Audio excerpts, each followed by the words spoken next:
Welcome to Sleepwalk Files. Tonight, we are taking a calm, close look at the MKUltra missing files theory. Subscribe for daily stories about strange mysteries made to fall asleep to. If the CIA destroyed the records, how do we actually know who the subjects were? It's a question that keeps historians and conspiracy theorists awake at night. Because when we talk about MKUltra, we aren't talking about a legend or a ghost story. We're talking about a documented fact. The United States government admitted to spending 2 decades trying to crack the human code, using everything from high-dose LSD and sensory deprivation to hypnosis and psychological torture. But there's a gap in the story, a void where the names should be. In 1973, CIA Director Richard Helms gave a single, devastating order. He commanded that all files related to MKUltra be destroyed. He didn't just want the sensitive parts gone. He wanted the entire paper trail incinerated. When the Church Committee finally began investigating these abuses years later, they found a wasteland. Most of the project's history had been turned to ash. The only reason we know as much as we do is because of a clerical fluke. A small cache of financial records had been misfiled in a different building, surviving the purge. These surviving documents were just receipts, ledger entries, payments to universities, hospitals, and private clinics that had never reported this kind of research. But those receipts hinted at something terrifying. They suggested that the scale of the program was far larger than the CIA ever admitted. They pointed to thousands of unwitting subjects. People who were dosed in bars, kidnapped from the streets, or recruited from the fringes of society. This is where the official history ends and the dark theory begins. The government says MKUltra ended in 1973. They claim the program was shut down, the experiment stopped, and the remaining subjects were simply left to their own devices. But if you look at the math, the numbers don't add up. If thousands of people were subjected to deep-level psychological fracturing and chemical reprogramming, where did they go? The central claim that continues to circulate in the darker corners of the internet is that MKUltra didn't actually end. It just transitioned. The theory suggests that the program entered a dark phase, moving further off the books than ever before. According to this view, the most successful subjects, the ones whose minds were successfully broken and rebuilt, were never released. They weren't given their lives back. Instead, they were kept as permanent captives in facilities that don't exist on any map, or they were integrated back into society as dormant sleeper agents. Imagine a person who looks, acts, and speaks like a normal citizen, but possesses a psychological trigger buried so deep they don't even know it's there. They are ghosts in their own lives, waiting for a signal. If the files were destroyed to hide the crimes, perhaps they were also destroyed to protect the assets. By erasing the records, the CIA didn't just hide the past. They created a class of people who are mathematically unreachable. No one can find them because, on paper, they no longer exist. This is the horror of the ghost files. It's not just that the government lied about what it did. It's the possibility that the experiment is still running, and that some of the subjects are still out there, walking among us, while others are still locked away in the silence of a black site, waiting for an order that was written in a file that was burned 50 years ago. Why do certain disappearances in the American wilderness feel less like accidents and more like deletions? If you spend any time in the corners of the internet dedicated to high strangeness, you'll find a recurring pattern. People vanish in national parks and remote forests under conditions that defy logic. They aren't just lost. They disappear from areas where they were just seen, often leaving behind clothes or belongings in a way that suggests they didn't walk away, but were simply removed. To some, this is a paranormal mystery. But to those who track the legacy of the CIA's mind control experiments, these events look like something much more terrestrial. They look like a cleaning operation. The theory is that the dormant assets created during the height of MKUltra weren't just left to wander the world. Some believe these subjects were embedded into the general population, living quiet, unremarkable lives, while their true purpose remained locked behind a psychological wall. But what happens when a sleeper agent begins to wake up? What happens when the fracturing of the mind begins to heal, and a subject starts remembering the sensory deprivation tanks, the chemical dosing, and the rooms without windows? The claim is that the agency maintains a retrieval system. When an asset becomes unstable or a subject begins to recover their identity, they are collected. The theory suggests that the strange, illogical behavior reported by witnesses in these disappearance cases mirrors the exact disorientation techniques used in the 1950s. Think about the reports of people found miles away from their last known location, wandering in a trance-like state, unable to explain how they got there or who they are. This isn't the behavior of a hiker who took a wrong turn. It's the behavior of someone whose consciousness has been chemically or psychologically reset. In the original MKUltra protocols, the goal was to induce a state of total disorientation. They used a combination of LSD, electroshock, and extreme isolation to strip away the subject's sense of self. If you were to apply those same methods to a modern-day asset, the result would be a person who is physically present but mentally absent. A shell. If these assets are being retrieved from the wild, it explains why the search parties find nothing. There are no struggle marks, no blood, and no footprints leading away.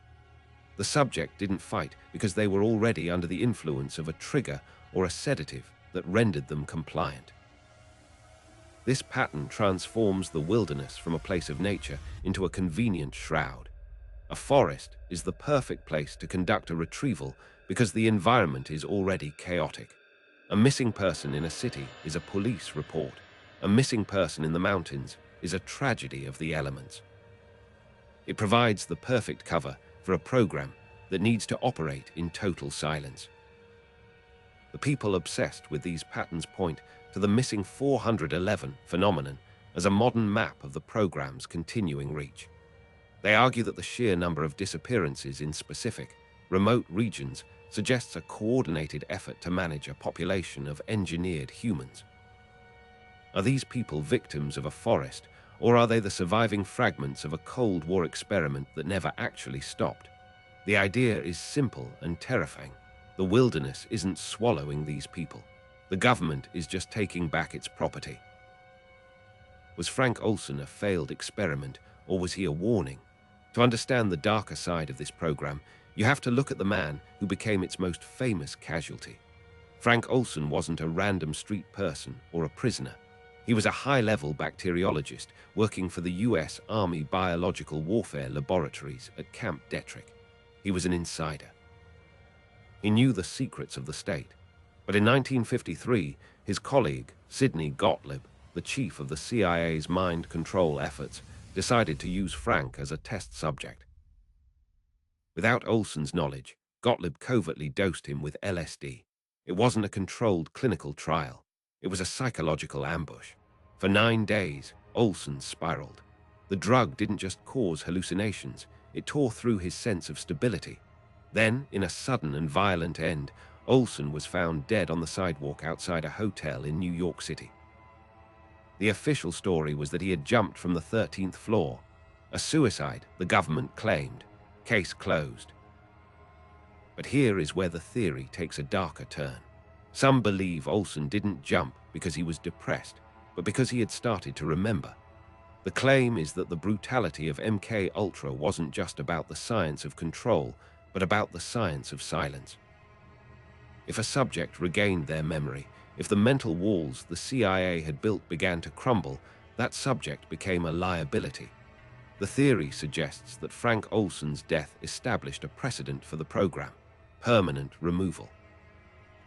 Think about the logic of a project that operates entirely off the books. If you spend years breaking a person's mind to turn them into a tool, you cannot simply let them go when the experiment ends. You can't just give them a check and a handshake. If the subject remembers the dosing, the isolation, or the handlers, they are no longer an asset.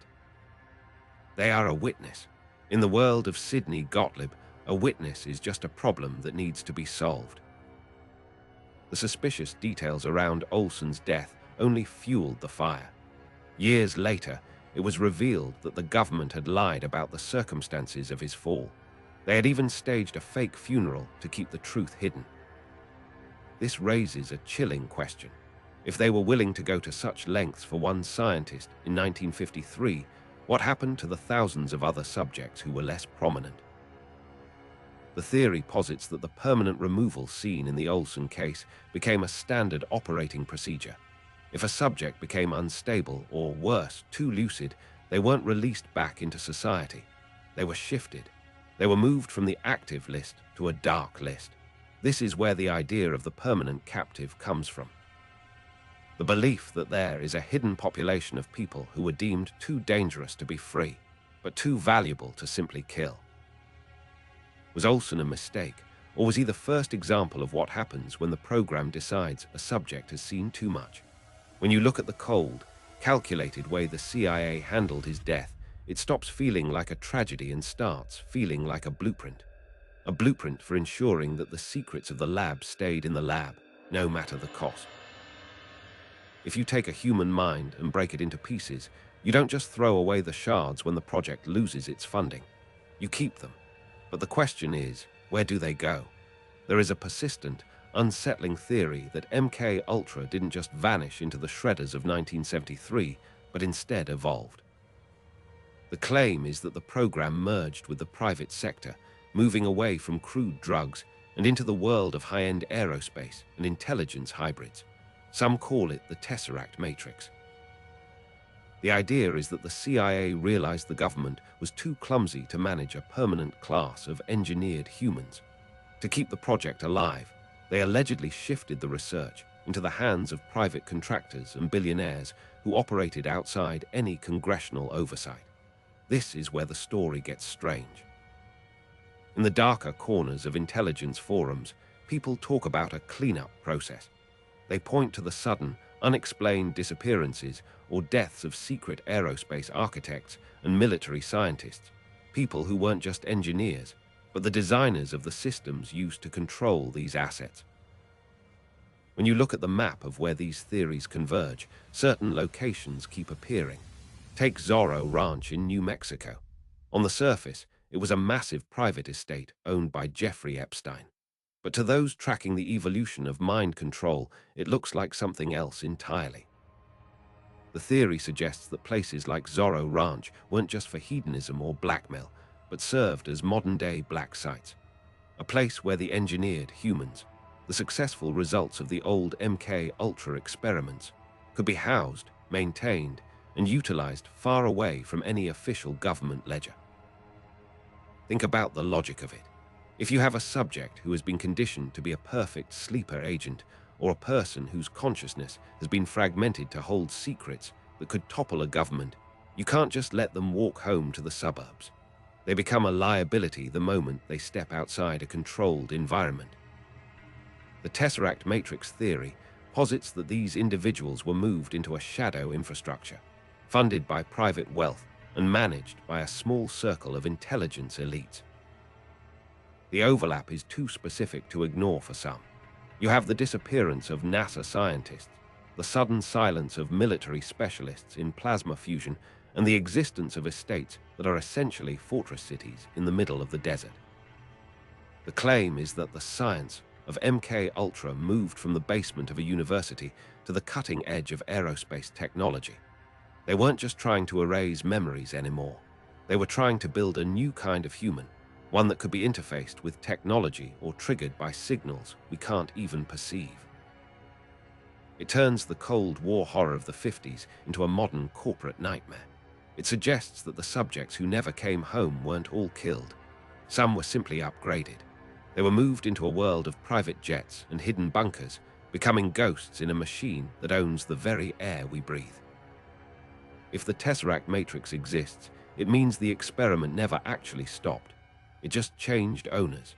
And if that's true, the most successful subjects are still out there, waiting for a signal from a handler who doesn't exist on any official payroll. If these sleeper agents are still active, how would you actually wake them up? In the 50s, the CIA relied on heavy chemicals and brutal sensory deprivation to break a mind and rebuild it. But you can't walk into a crowded room in the 21st century and dose a target with LSD to trigger a hidden personality. It's too messy. It leaves a trail. The theory that keeps people awake on late-night forums is that the program evolved. It moved away from the pharmacy and into the frequency. The claim is that the trigger mechanism shifted to linguistic and visual cues, specific patterns of speech, colors, or sounds embedded directly into the media we consume every single day. Think about how much of our lives is spent staring at screens or listening to curated audio. For those who believe the program never ended, the modern media landscape isn't just entertainment, it's a delivery system. There are deep dive communities, particularly those analyzing high-profile media movements like PG Lang, that treat music videos and promotional clips as a series of encrypted messages.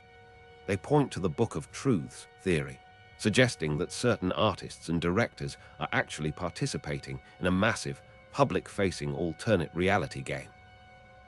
But they argue this isn't just a game for fans. They believe it's a way to communicate with dormant assets in plain sight. The idea is that a specific phrase, a peculiar camera angle, or a recurring visual motif can act as a digital key. To the average person, it's just a stylistic choice or a weird lyric. But to someone whose mind was fragmented decades ago in a black site, it's a command. It's a signal to activate, to observe, or to erase. This turns the concept of propaganda on its head. It suggests that the goal isn't necessarily to change how the general public thinks, but to manage a small, invisible army of engineered humans hidden within the population. Why does this specific theory gain so much traction? Because it explains the glitches we see in high-profile figures. We've all seen those moments during live broadcasts where a celebrity or politician suddenly freezes, loses their train of thought, or speaks in a monotone voice that sounds entirely disconnected from their personality. Skeptics call it a brain fart or simple exhaustion, but the theory suggests we're seeing a momentary conflict between the primary personality and the sleeper program. A trigger was tripped, or perhaps a signal was sent to shut something down, and for a split second, the mask slipped. It's an unsettling thought because it removes the safety of the private mind. If the trigger is linguistic, then a simple sentence spoken by a news anchor or a specific chord in a pop song could theoretically bypass your conscious will. It transforms our culture into a giant switchboard. We aren't just the audience, we're the potential subjects. The horror isn't in the needles or the electrodes of the 1960s anymore. The horror is that the mechanism of control has become invisible, woven into the very fabric of the digital world, waiting for the right sequence of signals to tell the ghosts to wake up. If a person is erased from every official record, do they actually cease to exist, or do they just move into a different kind of reality? This is the question that drives the theory of the shadow infrastructure. We know that when Richard Helms ordered the destruction of the MKUltra files in 1973, he wasn't just burning paper, he was deleting the map. He was erasing the names, the locations, and the destinations of thousands of human beings who had been processed through the program.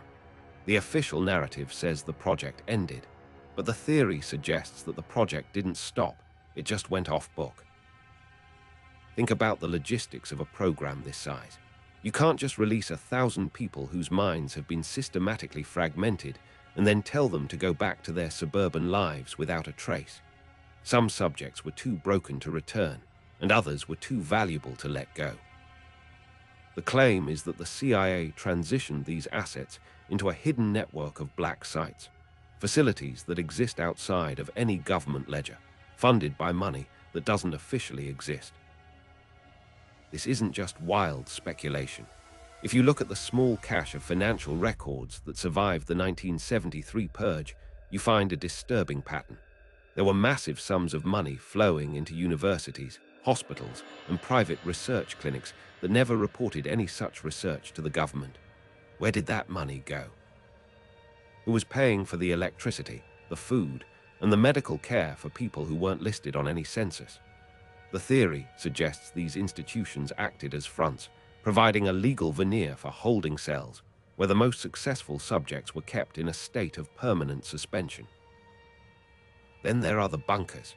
The Cold War left the American landscape littered with reinforced concrete tombs, underground command centers, and fallout shelters designed to survive a nuclear winter.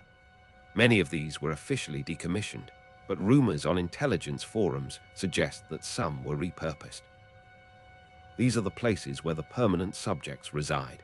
Imagine a facility where the lights never change, where the air is recycled, and where the only interaction you have is with a handler who speaks in the same linguistic triggers we discussed earlier.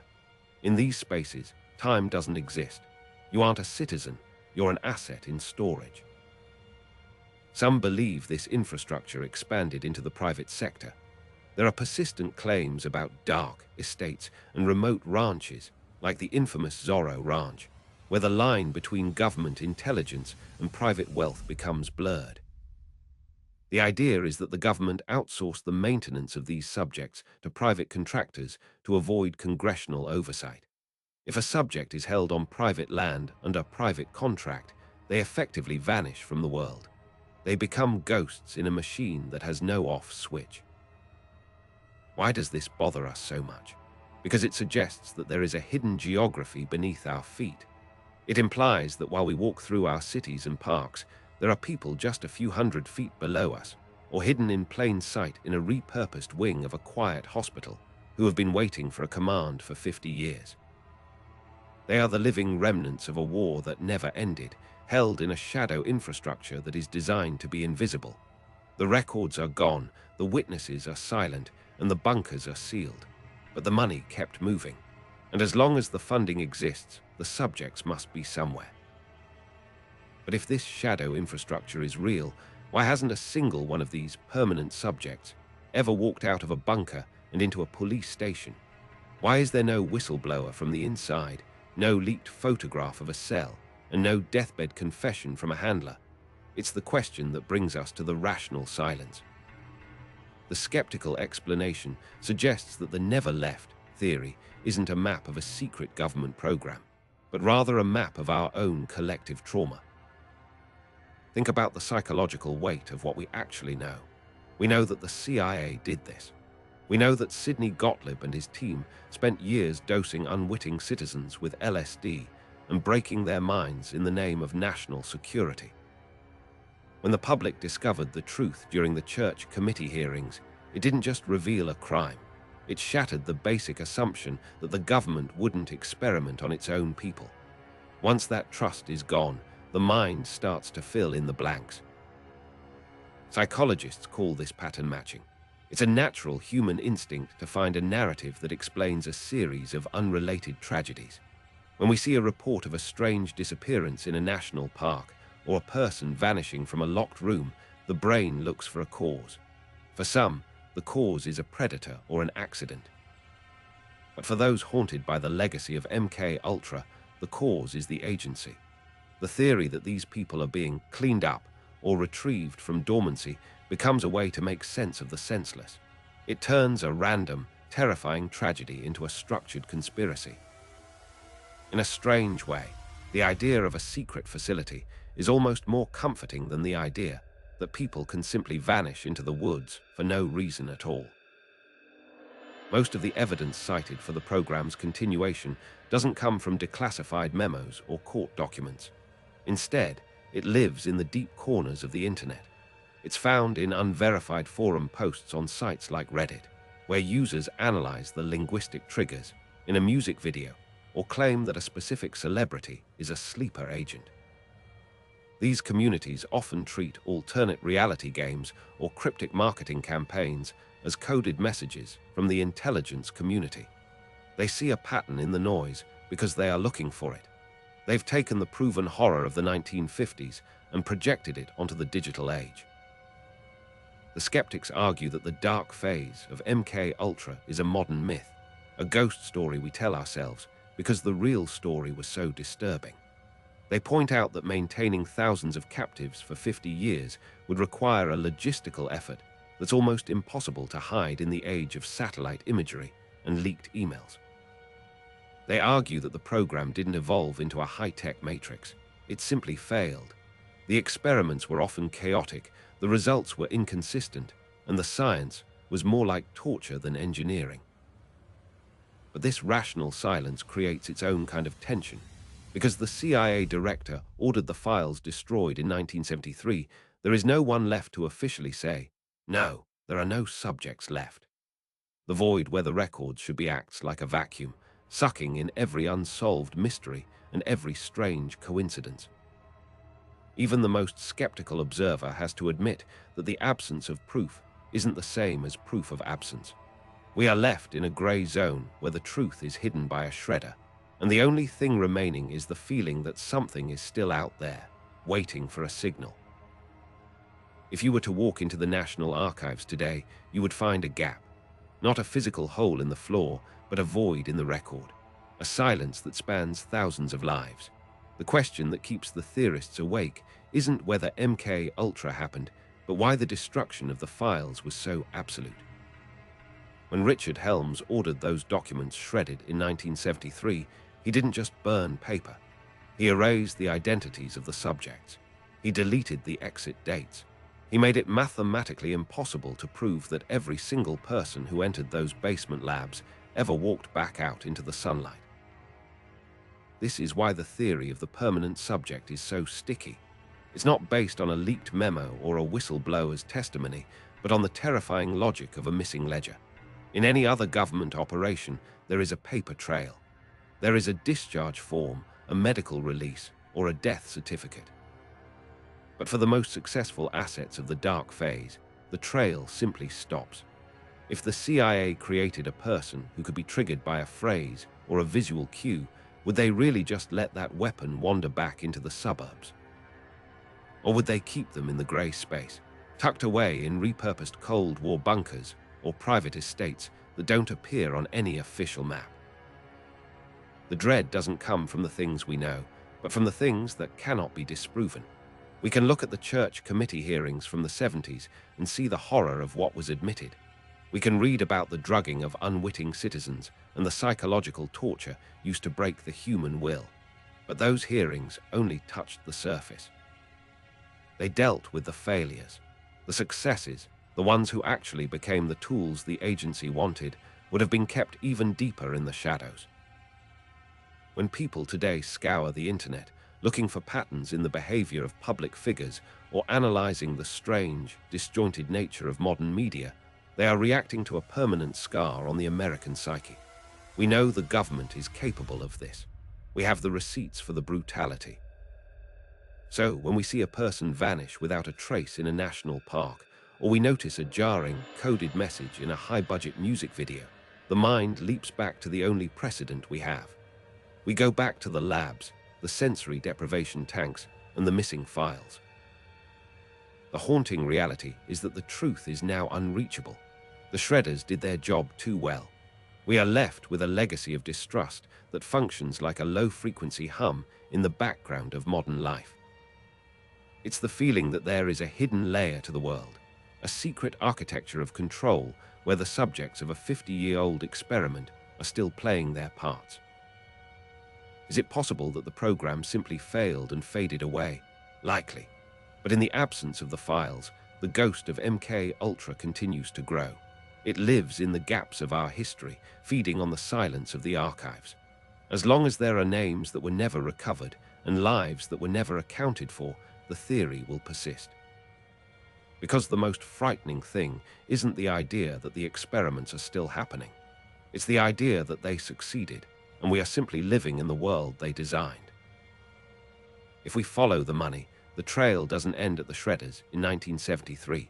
It leads to the off-book funding mechanisms revealed in the few financial records that survived.